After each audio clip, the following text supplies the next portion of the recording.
Hi everyone. இன்னைக்கு Nifty பார்த்தீங்கன்னா ஒரு 86 பாயிண்ட் வந்து கேப் டவுன்ல ஓப்பன் ஆயிட்டு அங்கிருந்து ஒரு 70 to 80 பாயிண்ட் டவுன் சைட்ல இருந்துட்டு அதுக்கப்புறம் மார்க்கெட் வந்து அப் சைட்ல ஒரு ஃபிளாட்டாவே இன்னைக்கு வந்து மார்க்கெட் வந்து முடிஞ்சிருக்காங்க. ஸோ நேற்றே நம்ம சொல்லியிருந்தோம் இந்த லெவலுக்கு கீழே 23,650 பிரேக் அவுட் பண்ணா ஸோ நமக்கு வந்து 23,500 வந்து நெக்ஸ்ட் லெவல் டார்கெட்டா இருக்கும். ஒரு 100 பாயிண்ட்ஸ் சொல்லியிருந்தோம். ஸோ அதே போல மார்க்கெட் வந்து கேப் டவுன்ல தான் ஓப்பன் ஆச்சு.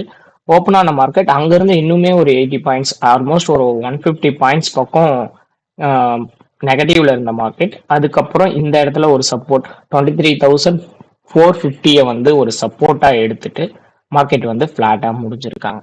ஃபர்தரா நாளைக்கு எப்படி இருக்கும் அப்படின்னு பார்த்தீங்கன்னா 23,700 வந்து மார்க்கெட் பிரேக் அவுட் கொடுத்தாங்க அப்படின்னா ஒரு 23,850 வரைக்கும் மார்க்கெட் அப் சைட்ல போறதுக்கான பாசிபிலிட்டிஸ் இருக்கு. அதே போல டவுன் சைட்ல பாத்தீங்க அப்படின்னா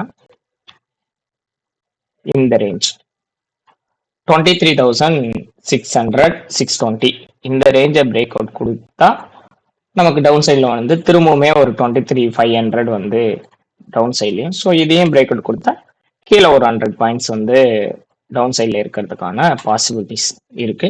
பட் இந்த லெவல பிரேக் அவுட் பண்ணும்போது ஸ்ட்ராங் செல்லுக்கான ஆப்பர்ச்சுனிட்டி நமக்கு வந்து கிடைச்சிரும். அதே போல 24,000 வந்து பிரேக் அவுட் பண்ணும்போது தான் நமக்கு ஸ்ட்ராங் பைக்கான ஆப்ஷன்ஸ் கிடைக்கும். இந்த ஏரியாக்குள்ள நமக்கு வந்து ஒரு ரிஸ்கி பையாவோ ரிஸ்கி செல்லாவோ தான் இருக்க செய்யும். ஸோ எப்படி மார்க்கெட் வந்து நான் நேற்று சொல்லியிருந்தேன், இந்த இடத்துல பிரேக் அவுட் கொடுத்தா அடுத்தடுத்த லெவலுக்கு வரும் அப்படிங்கிற மாதிரி டவுன் சைட்ல எப்படி இது சப்போர்ட்டா ஆக்ட் பண்ணுமோ மார்க்கெட் திரும்பவும் புல் பேக் கொடுக்கும்போது திரும்பவும் இந்த ரேஞ்ச் வந்து ஒரு ரெசிஸ்டன்ஸ் ஆக்ட் பண்ணும். இந்த இடத்துல திரும்பவும் சஸ்டெயின் பண்ணும்போது மார்க்கெட் எப்படி சஸ்டெயின் ஆகுதுன்னு பார்த்துட்டு இந்த இடத்துல இருந்து திரும்பவும் வந்து அடுத்த லெவல் ரெசிஸ்டன்ஸை வந்து டார்கெட்டா போட்டுட்டு நம்ம வந்து ட்ரேட் பண்ணிக்கலாம்.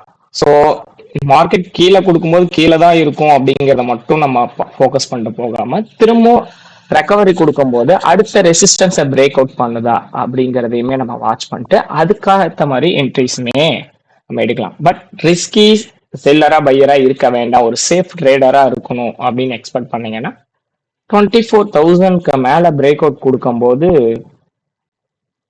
பையராகவும், ஸோ 23,450 இதை பிரேக் அவுட் பண்ணிட்டு அதுக்கும் கீழே இருக்கு ஒரு ஸ்ட்ராங் சப்போர்ட்டு 23,300. இந்த 23,300க்கும் கீழே இருக்கும்போது தான் நமக்கு வந்து ஒரு ஸ்ட்ராங் செல்லா இருக்கும். ஸோ நான் நேற்று வந்து இந்த ஏரியாவில் கொடுத்துருந்தேன். இப்போ ஏன் இந்த இடத்த நான் செல்லுக்கு டார்கெட் பண்ணேன் அப்படின்னா, ஸோ ஜஸ்ட் சப்போர்ட் அண்ட் ரெசிஸ்டன்ஸை மட்டும் வச்சுமே மார்க்கெட் ஒர்க் ஆகாது. ஸோ செர்டைன் ரூல்ஸ் இருக்கு. மார்க்கெட் வந்து ஹையர் லோ கான்செப்டுக்கு ஏற்ற மாதிரி தான் மார்க்கெட் வந்து அடிஷ்னல் ரூல்ஸையுமே நம்ம இம்ப்ளிமெண்ட் பண்ணிக்கணும். இந்த இடத்துல பார்த்தீங்கன்னா நான் ஏன் இந்த இடம் சொன்னேன் அப்படின்னா, மார்க்கெட் வந்து ஒரு நான் லோ டைம் ஃப்ரேம் தான் யூஸ் பண்ணியிருக்கேன். 15 மினிட்ஸ் இன்ட்ராடே தான் யூஸ் பண்ணிருக்கேன். டைம் வச்சு எக்ஸ்பிளைன் பண்ணுறேன். மார்க்கெட் இப்படி இருக்கும்போது ஸோ இந்த லோவர் பிரேக் அவுட் கொடுக்கணும். பிரேக் அவுட் கொடுத்ததுக்கு அப்புறம் தான் நம்ம இந்த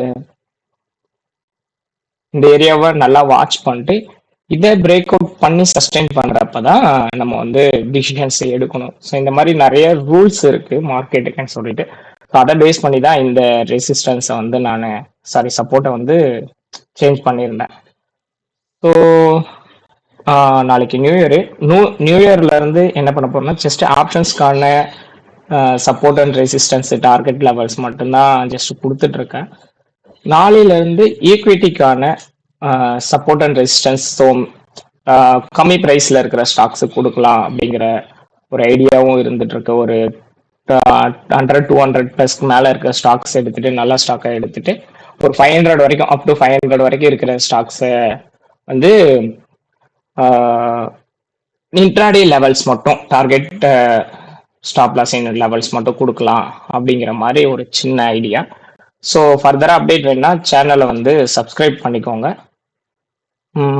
ஸோ உங்களுக்கு இதை நீங்களே ஓனா கத்துக்கணும் அப்படிங்கிற இன்ட்ரெஸ்ட் இருக்கு அப்படின்னாலும் எங்களை காண்டாக்ட் பண்ணாங்க ஸ்க்ரீன்ல தெரியற நம்பருக்கு. தேங்க்யூ.